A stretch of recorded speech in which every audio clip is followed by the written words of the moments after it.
Welcome to Guide Guru. We hope this video helps. You begin by selecting the Type tool and creating the text you want to rotate. This ensures you're working on an editable layer. Once done, set font, size, and color so spacing and alignment stay predictable. Make sure rulers and view show transform controls are enabled to see handles. This helps you rotate accurately. If you need pixel-perfect effects later, duplicate the text layer and rasterize the duplicate while keeping the original editable for adjustments. You invoke Free Transform with Control or Command plus T. This gives you a bounding box and handles for manual rotation. Dragging outside a corner rotates the text. For precise control, type an angle in the options bar. This is faster when you need exact degrees.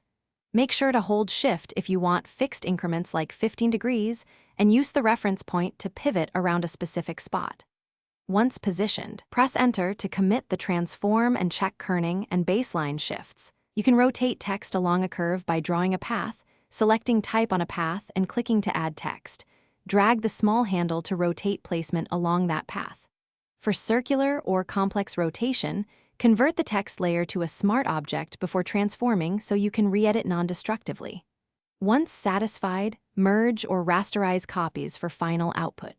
Troubleshooting tip: if rotation looks jagged, make sure layer is at full resolution and anti-aliasing is enabled, or convert to Smart Object and render at higher DPI before final export.